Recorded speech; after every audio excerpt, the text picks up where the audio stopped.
Assalamualaikum warahmatullahi wabarakatuh. Perkenalkan, nama saya Indah Permatasari. Saya akan mempresentasikan tentang implementasi inovasi produk.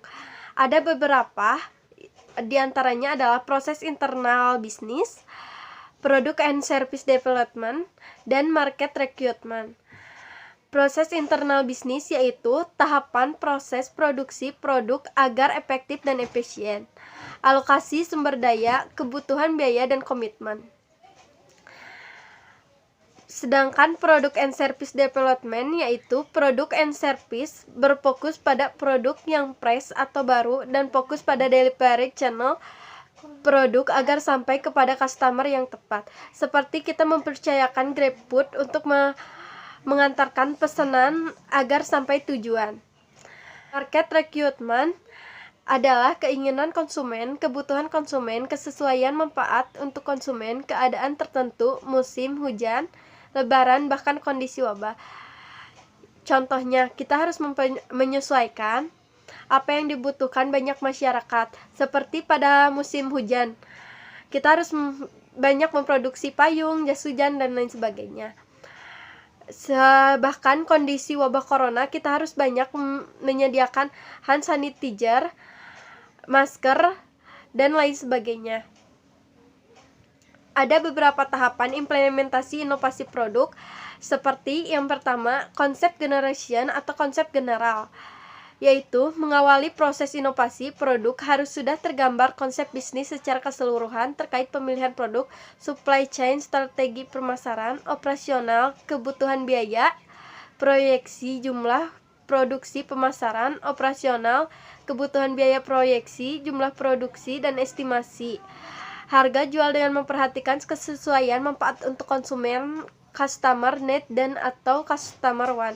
Seperti ini, kita akan memproduksi masker, kita harus memikirkan pemilihan produk, supply chain, strategi pemasarannya nih gimana, mau lewat WA, online, IG, lewat Shopee, dan lain sebagainya.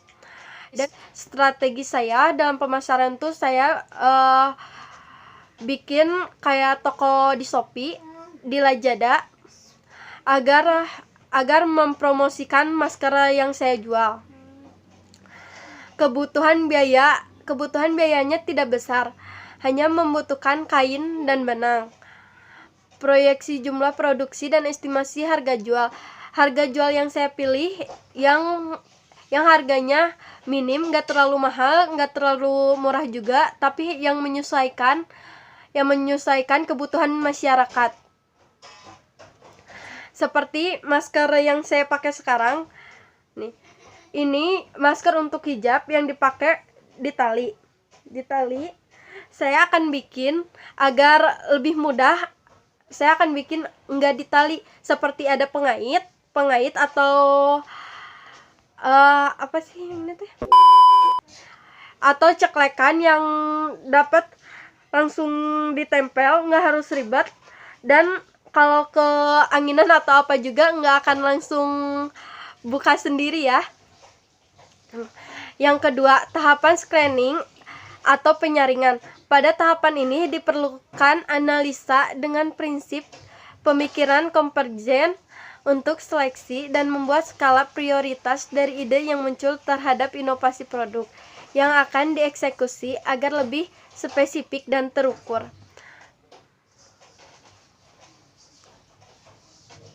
Yang ketiga, preliminary produk. Pada tahapan ini memulai proses awal pembuatan produk sesuai dengan konsep general dan catatan dari tahapan sebelumnya.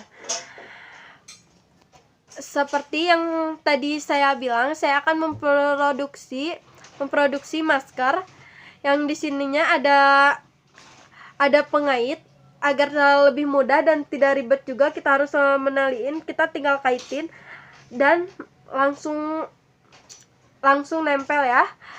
Dan saya juga akan inovasi agar tidak agar lebih bagus. Saya akan seperti ada motif bunga dan lain sebagainya. Itu emang sudah banyak, tapi saya akan membuat yang lebih mode 3 dimensi agar lebih nyata gitu gambarnya. Yang keempat, product evaluation and improvement. Tahapan evaluasi pada produk yang sudah diciptakan. Pada proses ini bisa disebut juga tes produk, yang memungkinkan untuk dilakukan pengurangan dan atau penambahan pada produk yang akan diluncurkan. Biasanya pada tahapan ini sudah terlihat gambaran produk yang lebih ideal untuk dikomersialisasikan. Contohnya, gunakan pengamatan dan pengalaman untuk menciptakan produk yang ideal. Jika akan menciptakan atau mengurangi cita rasa yang sesuai dengan market, perhatikan komersial. 5. Produk dan developing proses. Selanjutnya, proses yang paling penting ialah produk inovasi dengan memperhatikan pengembangan proses produksi.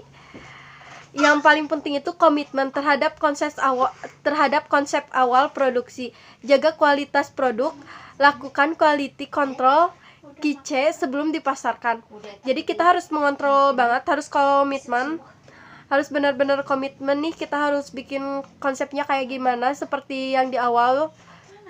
Yang paling penting kualitas produk itu nomor 1 banget. Yang keenam, monitoring dan evaluasi. Lakukan monitoring dan evaluasi terhadap produk inovasi secara berkala, baik harian, mingguan, atau bulanan.